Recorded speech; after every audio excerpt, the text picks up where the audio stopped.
The race is on for the District 2 seat on the Sarasota County School Board, and joining us tonight are incumbent Caroline Zucker and candidate Teresa Mast.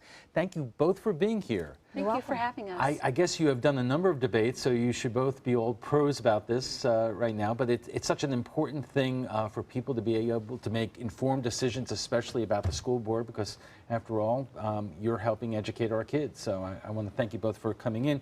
And let's begin with just an obvious question. What is the single biggest issue that you believe that the Board of Education needs to address, and why? Teresa, why don't I start with you?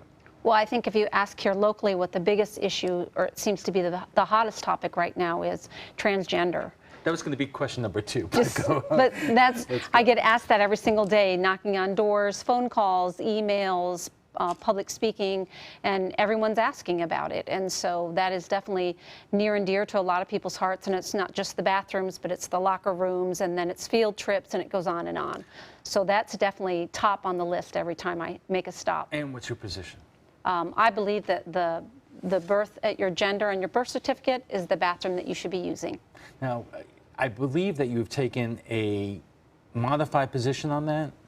Well, I truthfully believe that we have to watch out for all of our students, the ones that are being bullied and attacked in the bathrooms, and it goes much further than that. And also there are 11 suits right now throughout this country on this issue. And I, being a fiscal conservative, and coming out of the Great Recession that we just came out of, I don't want to see us spending money unnecessarily. What we're doing right now is to allowing the principal and the parent to be able to work together for the student. And our showers are stalled showers, and our bathrooms are stalls. So it's not like they're in there getting undressed in front of everyone. They're stalls. I'm not sure if I heard a position yet. Have you? I've yet to hear a position. So what is the position? Well, there is no position yet because the board has not taken a position yet. So the board has skirted that position for 6 months, and as a board member, it's imperative that you make a position. So for 6 months, this has been debated. It's wonderful. We'll just talk about this one thing, and we will not go on to anything else. We'll just go back and forth like this. Well, at least we're not beginning I have slowly other here issues. tonight. Well, let me ask you about that, because the board has not taken a definitive position, even though you've been confronted with the issue. You have a local student who has been on this broadcast before, who is leading the effort and getting this issue more out in the open locally.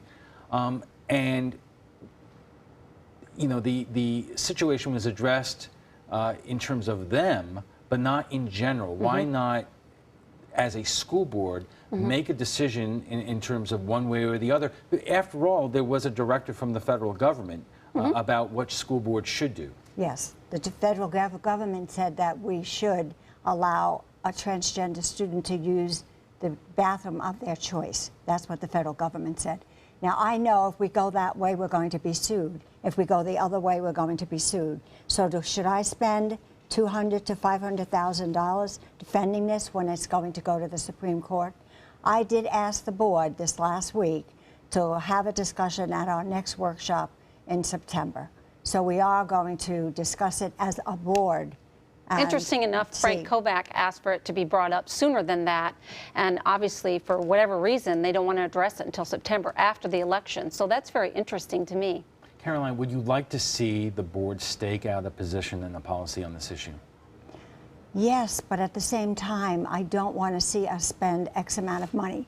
If you go through and you cut $125 million from our operating budget like we did, and then to think about spending $200,000 to $300,000 on a possible lawsuit really worries me, because that money can be used in the classrooms. It'll be used for programs. It's a balance. It's always a balance. It's never black or white. There's always a balance. And you have to study the issue before you can do anything. And if that's truly the case, if they're concerned about lawsuits, then we're still in a lawsuit pending some testing and some opting out. No, and that doesn't seem. Yes, we still are. Out. It is still pending. We were. And it is still imperative to taxpayers' dollars. And it's still imperative right now from the opt-out section. Well, Teresa, let me ask you this. What is your concern? Because our society has moved along in so many different areas. The young woman that we had in here felt very strongly about about feeling normal in the public schools setting. Sure. I think the biggest thing is I've done so much research on this, and the thing that was really interesting to me was Chief Justice Supreme Ginsburg has even stated, which is interesting, that she has said that you have to be very careful that you're not trampling on the privacy of others. And so there's an issue that comes up here. We have a small minority who identify as a specific gender. And we have the rest of our students, which we are supposed to be entrusted to, which we are to be entrusted with, and those are the ones that we need to represent. And so what's interesting is even, Supreme Justice Ginsburg has stated that she said, this is not a specific sexual issue. It's one of privacy and making sure that we're not tampering or trampling on other people's privacy. I understand the parents' concern. I really do. And understanding the parents' concern and the students' concern as well, I have to be cognizant of both. And I can't take a position right now. You know what? But I will. I know there are a lot of issues that we need to get to. This is on the forefront. So Absolutely. I'll tell you what, why don't we take a commercial break, come back to this issue a little bit, and then we'll move on to some other things. We'll be back in just a moment. Welcome back. If you're just joining us, we are speaking with Caroline Zucker and Teresa Mass, candidates for the District 2 seat on the Sarasota County School Board. And we've been talking about transgender rights and bathrooms in the public schools. And I wanted to ask you one question that somebody asked me. Let's say you have gay students, and which bathrooms should they use, or should they have their own separate rooms? Because if they're gay, they identify and are sexually attracted to people of their own sex. Well, it's very interesting that you bring that up, because I've spoken with several individuals that would fit into the category of being gay, and they've said to me that they would prefer to use the bathroom that is of their own gender. So interestingly enough, that was how they answered the question to me. That is not what I And heard. I think what's really interesting is we've turned this into something that, for me, the biggest issues that we should be really concerned about within our schools has not really brought the audience out. What's really brought the audience out to attend meetings has been the transgender bathrooms. So I just think it's very interesting when I think we should be concerned about, other issues, like our achievement gap and all those other things that I think we should be really concerned about. Well, actually, let's talk about a lot of things, or at least as much as we have time here. I wanted to ask about standardized testing, because I'm a parent of a teenager. I know a lot of teachers, and it's the single biggest complaint that they have is that our community and our state's focus on standardized testing is affecting learning in the schools, that teachers don't believe that they too often have to teach to the test. Kids, like even my kids, think that not enough time is spent on learning, and it's all to teaching. That's what my grandson yells to me all the time. Mimi, why are you doing this? So I know a big part of this is a state issue, but when are local school boards going to do something in terms of putting pressure on the state legislature to make changes? We tried. The Florida School Board Association went to sue them over the standardized testing, over the opting out, over the Common Core.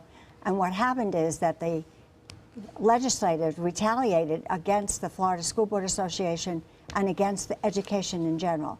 So when I became president of FSBA, the first thing I did was to get us out of the lawsuit, because it was detrimental to us as a school board, at the county and the state, and also to the Florida School Board Association. So you got us out of a lawsuit? So I suggested I made a motion to the board of directors for the Florida School Board Association that we not continue in this lawsuit because it was a losing battle. And what specific law school was that? Because there was lots of law schools. That was the same one that's going on right now by the Teachers Federation. That was the same one. We were partners in that, along with the Superintendent Association. That is the one that we pulled out of. If you would like to see changes in terms of standardized testing and our reliance on them, would you be in favor of that? Absolutely. I think it's imperative that we have some standardized testing, just so that we have a baseline for us to be able to know where we're at, especially if it's usable data for our teachers and for our students. But the current system that we have not only is flawed, but it's not successful at all. And the challenge is to make sure that There's too much testing. It's the our challenge local is to make testing sure that and our state testing. Okay, one the at a two of them time. together. Well, you told me I should do this, so I'm doing it.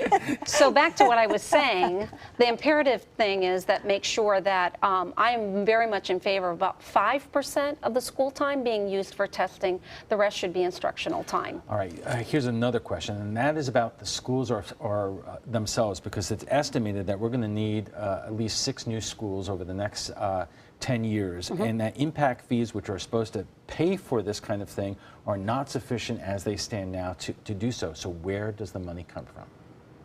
Carolyn? Okay, you don't want to jump on this one. Okay. I have rated to... I'm polite enough to let our guest direct it when he said Caroline. Go ahead. Oh my gosh. I voted to put back our impact fees, because when we had the Great Recession, we voted to do away with our impact fees because our builders and we were trying to generate more building going on.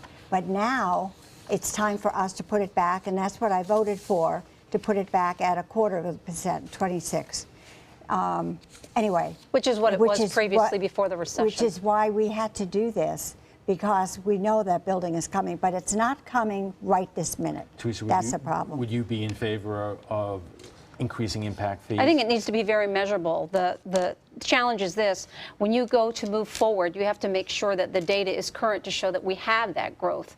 The board reinstated the 26%, which I actually think is a very fair and adequate amount for us to be able to move forward and to start those reserves. The challenge is that once that was given back, then the school board came back and said, we're now in a low growth period. So make sure that the data that you're using is very current before you go and say we're going to move forward and increase. And it has to be very measurable. It has to weigh out and be fair and equitable.